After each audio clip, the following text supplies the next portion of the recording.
Hello dear students, permutation and combination का JEE advance का अगला प्रॉब्लम है और ये प्रॉब्लम में चार ऑप्शंस गिवन है और चार में से मतलब एक से ज्यादा करेक्ट हो सकते हैं, मोर देन वन ऑप्शन में करेक्ट। ओके, तो सबसे पहले क्या करते हैं, प्रॉब्लम पढ़ लेते हैं। ठीक, देख के डरा रहा है। जो चीजें देखने में डराने वाली है ना, उनके अंदर घुसने की जरूरत है। देखते हैं क्या होता है। ठीक है ना। उसने ऐसे चार सेट डिफाइन करे, S1 S2 S3 S4। तो पहले काम करते हो, चारों सेट डिफाइन कर लेते हो। उसने कैसे किया है। S1 उसने डिफाइन किया है कि इस सेट में एलिमेंट इस टाइप के हैं, I J K टाइप के एलिमेंट्स हैं। ठीक है ना।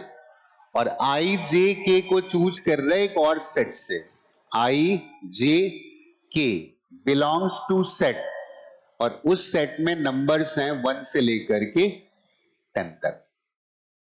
इसका समझने का मतलब है कि इस सेट में एक एलिमेंट 1 2 3 हो सकता है, 3 4 5 हो सकता है, 5 9 10 हो सकता है। इस टाइप के एलिमेंट है। This is one element. Okay, फिर उसने क्या किया, एक S2 डिफाइन किए और S2 में जो एलिमेंट्स है ना, वो ऑर्डर पेयर्स में है, I J इस टाइप के। एक एलिमेंट के अंदर दो एलिमेंट है। एक एलिमेंट ऐसे हो सकता है ना 1 2, लेकिन उसने कंडीशन भी लगा दी क्या, कि 1 इज लेस देन और equal to I is less than J plus 2 and that is less than और इक्वल टू 10। और फिर वही बात बोल रहे कि जो भी तुम I J चूज कर रहे हो ना, वो इसी सेट से आने चाहिए, 1 से लेकर के 10 तक के नंबर के सेट से आने चाहिए। उसने S2 डिफाइन कर लिया। यही तो समझना है कि वो कैसे डिफाइन कर रहा है। इसके बाद उसने एक S3 डिफाइन किया। तो S3 भी एक सेट है, उसने भी एलिमेंट है और उसमें एलिमेंट ये दे रहे हैं I J K L। तो I J K L, this is one element of set S3। हो सकता है 1 2 3 4 टाइप का। ठीक, फिर बोलता है I J K L और एक कंडीशन उसने S3 में उसने एक बात बोली है कि 1 इज लेस देन और equal to I is less than J is less than K। फिर एक बात बोलता है कि सारे I J K L जो भी है ना, वो भी इसी सेट से आने वाले हैं और उस सेट में 1 से लेकर के 10 तक के नंबर्स हैं। ठीक, एक आखिरी सेट उसने और डिफाइन किया है S4। तो आखिरी सेट S4 डिफाइन किया, उसका एक एलिमेंट उसने लिखा है I J K L, इसी टाइप का लिखा हुआ है I J K L। ये एक एलिमेंट हो गया और I J K L को उसने लिया है इसी सेट से 1 से लेकर के 10 तक। लेकिन एक बात और उसने लिख दी कि I J K L are distinct. Distinct भी है इन, और वो इन इसी सेट से उठा रहा है 1 से लेकर के 10 तक के नंबर के सेट से उठा रहा है। क्लियर। ये तो उसने चार सेट ऐसे डिफाइन कर दिया। ओके, आगे देखते हैं क्या बोलता है। If the total number of element in S R is N R. ठीक है ना, ये एक्चुअली एन आर लिखा हुआ है। उसने बोला है कि एस आर सेट जो भी है उसमें जो नंबर ऑफ एलिमेंट्स है ना, number of elements in SR is equal to NR। ये लिखा है ना। और R की वैल्यू 1 2 3 4 दे दी है, मतलब N1 का भी कुछ मीनिंग होगा, N2 का भी कुछ मीनिंग होगा, N3 का भी कुछ मीनिंग होगा और N4 का भी कुछ मीनिंग होगा। ठीक है ना। तो what is the meaning of N1? NR का मतलब का number of element in SR, तो N1 का मतलब होगा number of element in S1। NS1 उसने ऐसे डिफाइन कर दिया। N2 का मतलब होगा number of element in S2। N3 का मीनिंग होगा number of element in S3 और N4 का मीनिंग होगा number of element in S4। इसका मतलब जो उसने चार सेट ये डिफाइन करे हैं ना, वो एक्चुअली इन्हीं के नंबर्स पूछ रहा है। तो पहले सेट में बोलता है इतने नंबर से, दूसरे में इतने नंबर से, तीसरे में, बस टिक नहीं मारना चाहिए, पता चला तुम्हें लगे सही हो गया। पहले सेट में 1000, दूसरे सेट में 44, तीसरे सेट में 220 और चौथे सेट में 420। चेक करना है कि इन चार बातों में से कौन कौन सी बातें सही। प्रॉब्लम समझ में आ गया?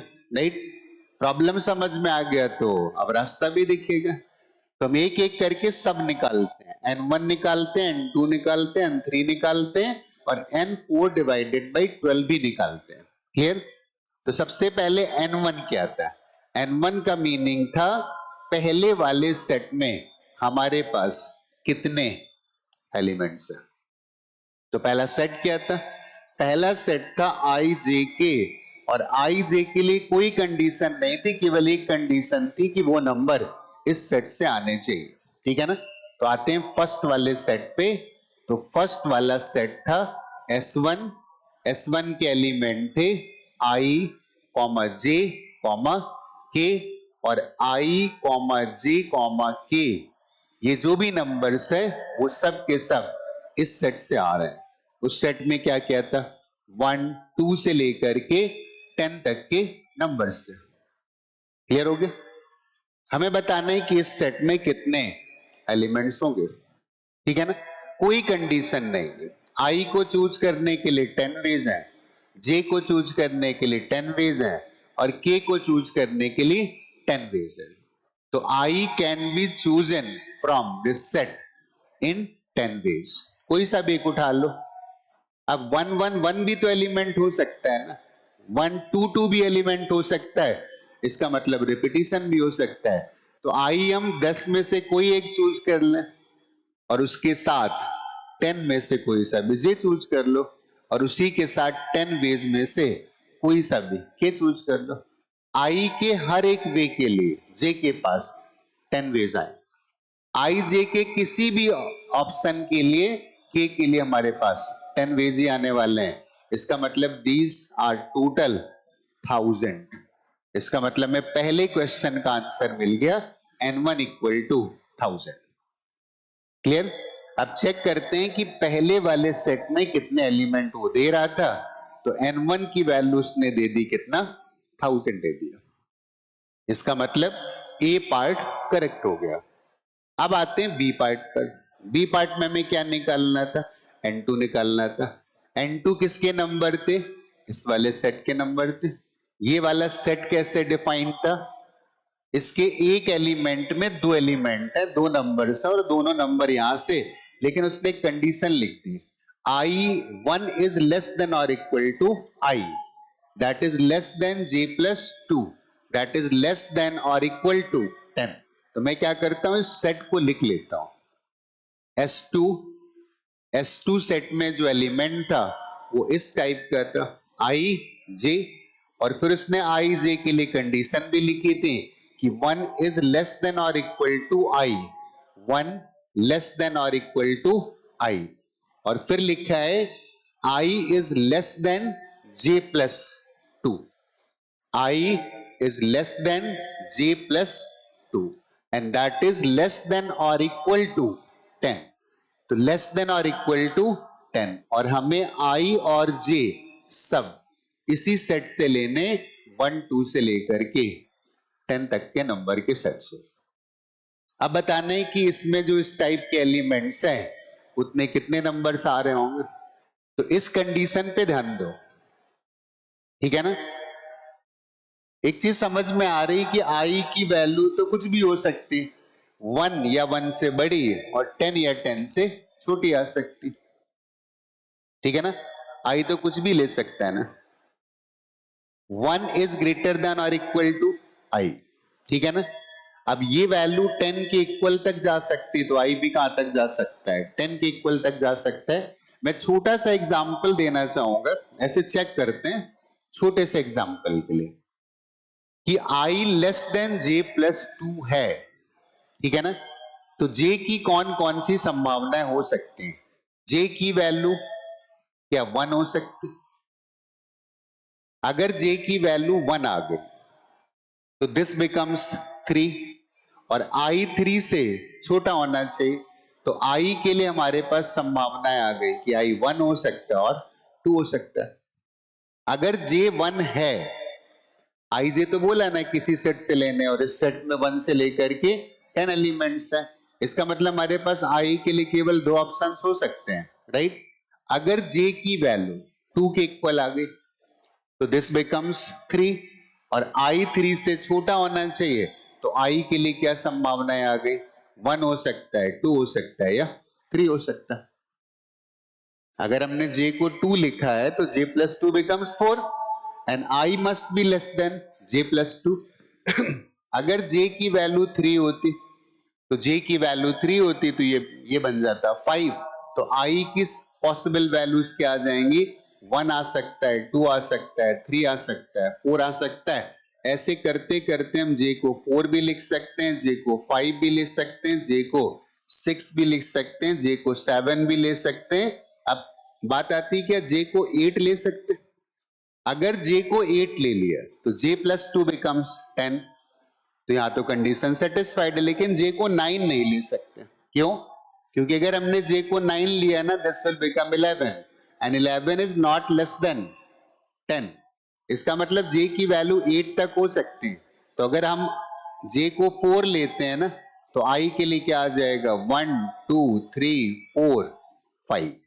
इसके लिए i क्या आ जाएगा, सिमिलरली 1 2 3 4 5 6। इसके लिए i आ जाएगा 1 2 3 4 5 6 7। इसके लिए i आ सकते हैं 1 आ सकता है, 2 आ सकता है, 3 आ सकता है, 4 5 6 7 8, और लास्ट में जब j 8 होगा ना, तो i के लिए पॉसिबिलिटीज आ जाएंगी 1 2 3 4 5 6 7 8 एंड 9।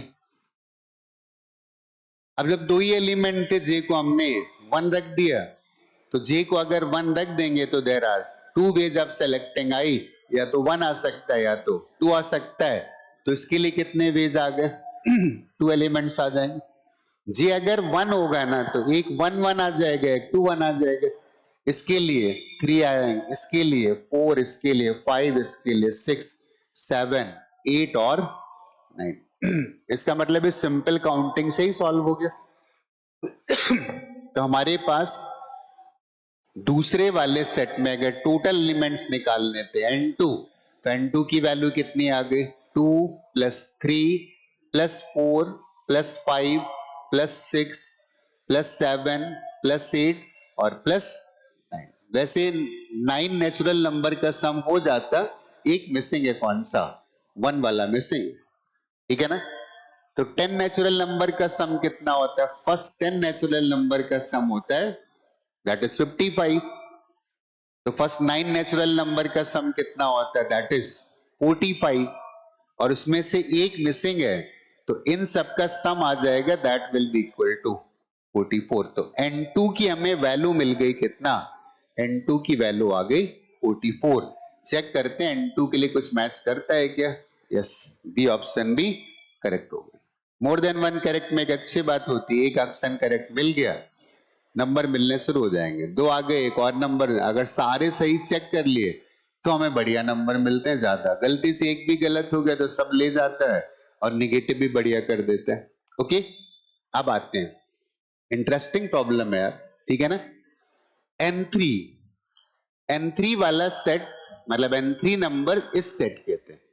अब इसमें गौर से देखना, 4 एलिमेंट मिला, मतलब 4 नंबर का एक सेट है, और वो इस S3 का एक एलिमेंट है। लेकिन कंडीशन उसने क्या दी है, यहां पे एक चीज और लिखना भूल गया हूं, लेस देन और इक्वल टू L। सबसे इंटरेस्टिंग तो यही था, ठीक है ना। चेक करते हैं S3 सेट क्या था।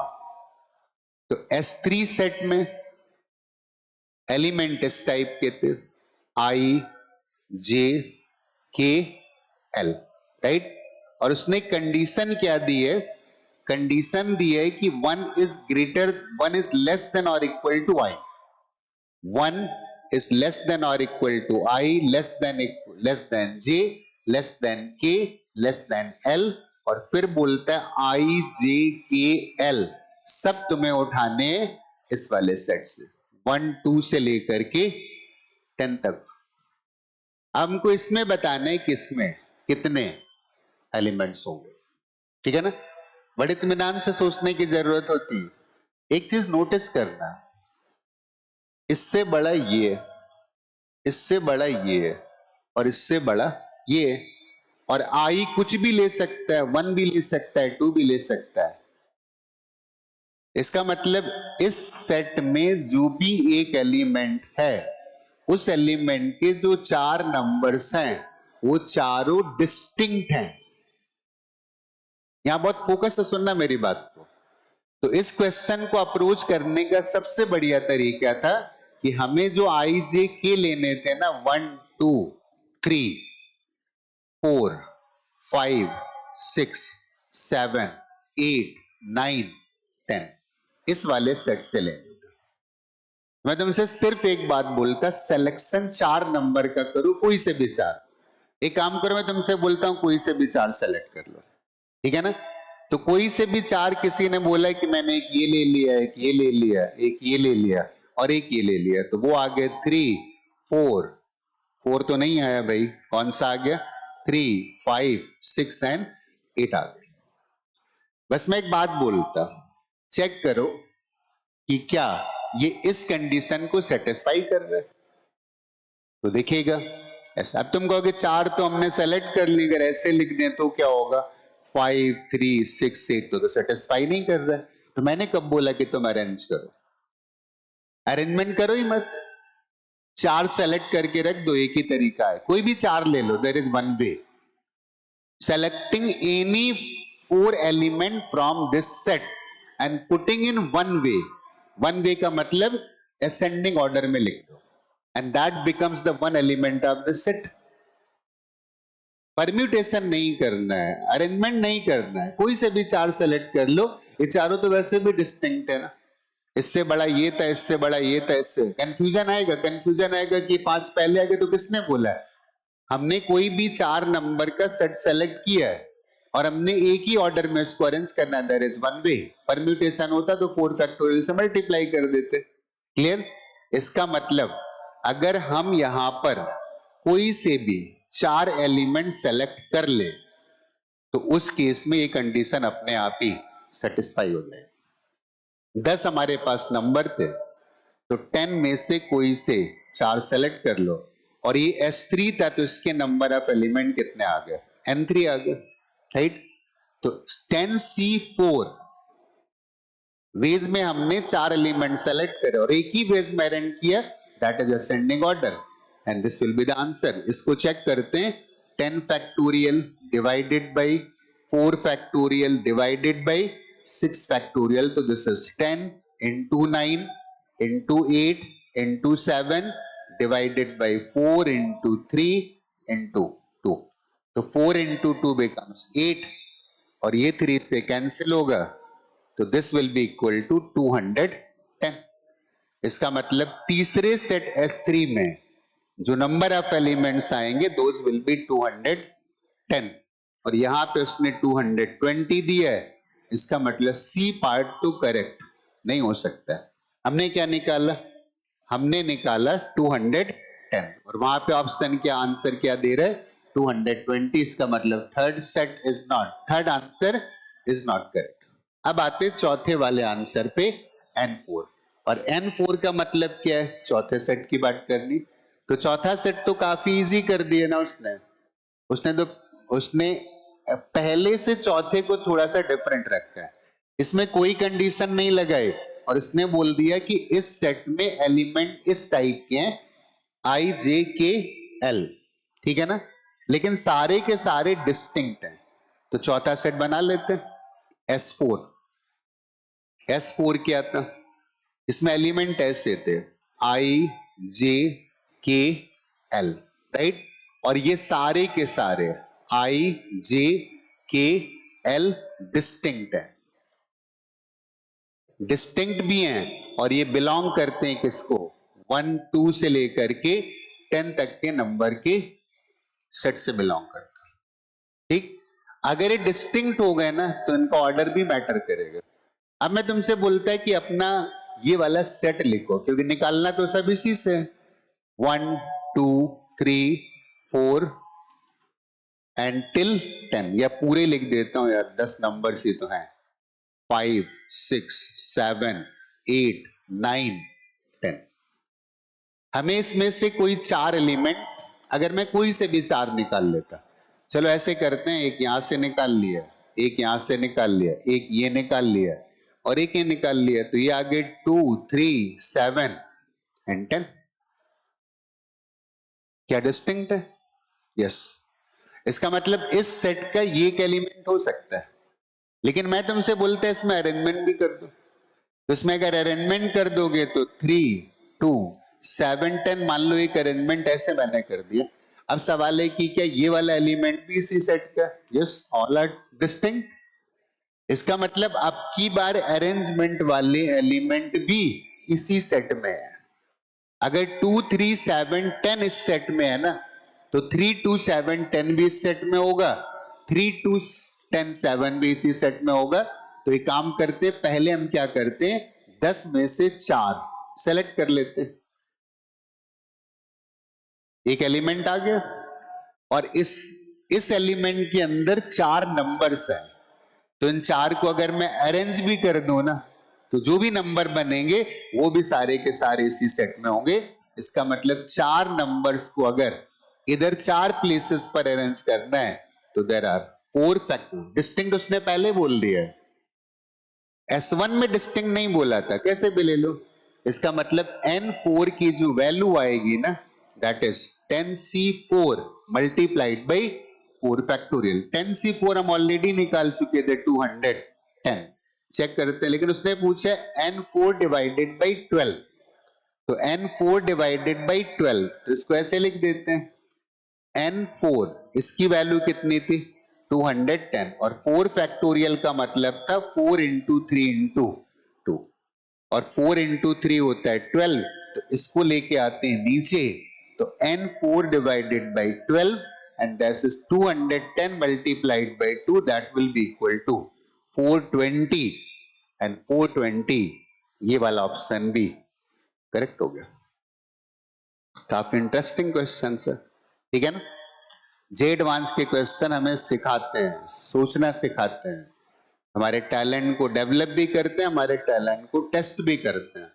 वो केवल कुछ लोगों को बाहर निकालते हैं जो डरे हुए लोग होते हैं, ठीक है ना, वो उन लोगों को बाहर निकालते हैं जिनको फॉर्मूले पे मतलब होता है, और हर उस बंदे को एंट्री देते हैं जो ये देखता है कि प्रॉब्लम क्या है और हमारे अपने विजडम से वो प्रॉब्लम कैसे सॉल्व हो सकती है, वो इन्वॉल्व होता है, वो सोचता है और फॉर्मूला लगाने की कोशिश नहीं करता है, प्रॉब्लम समझता है। जे एडवांस की क्वेश्चन की खास बात होती है फॉर्मूले लगते ही नहीं, ठीक है ना। आई होप बात समझ में आ गई होगी।